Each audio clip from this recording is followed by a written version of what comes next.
Okay. So this is where we're at right now.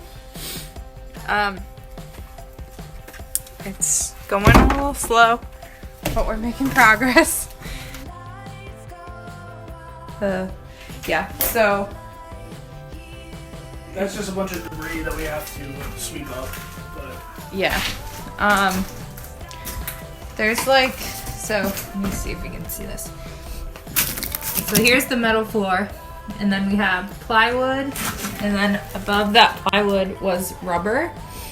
And so what we're doing, and these are the things that are like way too rusty to like just take off with the, yeah, to like just unscrew.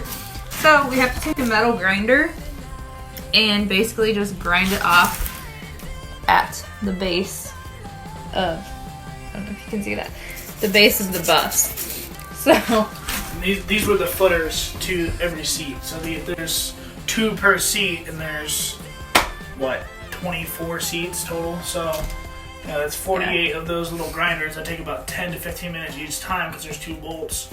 So it's taking like 3 days, 6 hours, 8 hours a day, cutting through bolts, and we're almost halfway done. So look at your nose. All over my face. Why is my mask so dirty? I don't know. Maybe it's because I'm just inhaling everything. Yeah, we decided we weren't wearing masks for like the first section of this, and we were like maybe we should. Yeah, we were like blowing out rubber out of our nose at like big chunks. So probably have rubber in our lungs. Yeah. So wear masks. So I hate wearing these, but you have to. Also, I don't know if we talked about the insulation, but all right, guys. So short story. You know, we've been looking for insulation for the bus to keep it warm and keep it cold depending on the weather. And new insulation can cost a lot of money. But we were on Facebook Marketplace and we saw a guy selling like 2 foot by 4 foot, 2 inch thick insulation for $10 a pop. Used insulation, of course.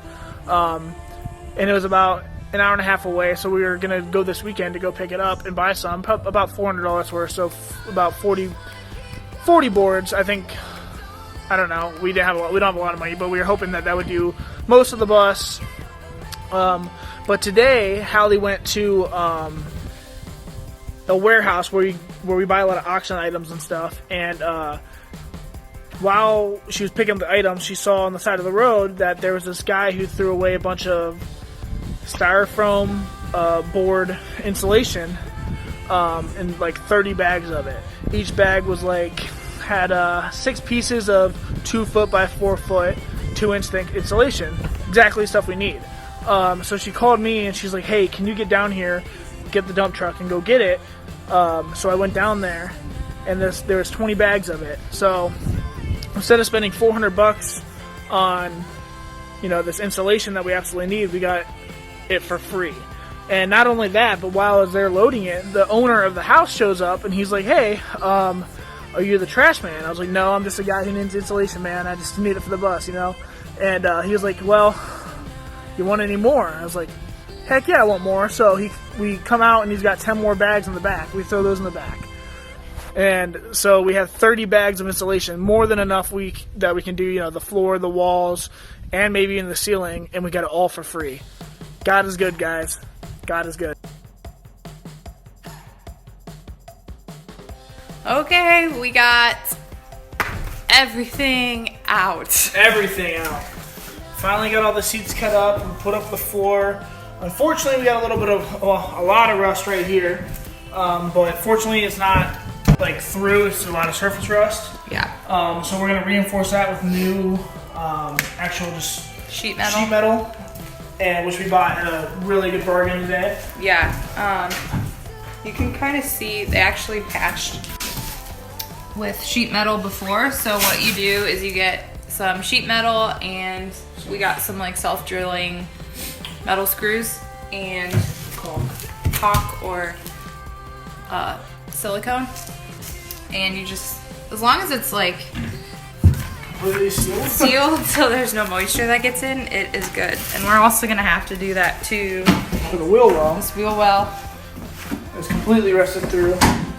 So we'll cut some of the rust away and we'll just patch that with our sheet metal we got in the same way we did there. It should be good to go, especially since it's not going to be weight bearing because we're going to build over it. So we're not going to be standing specifically on that. So it's literally just to withstand weather and future rust. But yeah, check it out. It's all empty. Which is, I mean, like we keep on saying, it doesn't look like progress to you guys, but this took us what, like 80 hours of work to do just to this point. Yeah. And we're super proud. So we just now we just gotta paint the rust to transform it with that, rust transforming paint that we have that we did on the outside, and then we can reinforce it with some more sheet metal. So. Yep. And we're super dirty right now. Yep. Yay! So we've moved on to our next step, and we have a gallon of this rusty metal primer from Rust-Oleum, and we are coating the floor. Slowly. He just started, but it's kind of hard to see. Yeah, so the floor gets a whole coat of this. And what this does is it helps prevent rust. So once we have transformed the rust back in the metal, we put this down and it prevents it from rusting through later in the future. It's just another protective coating. Yep. Okay, so we just finished painting the whole floor with some rust preventative paint, and looks pretty good. Looks so clean. That's a first. Seriously. Yeah, so we're gonna go through and get like the sides that we couldn't really get with the rollers tomorrow when it dries, and then reinforce it with some sheet metal. Hopefully in the next couple days we'll have our insulation down, our subflooring, and then the work actually begins.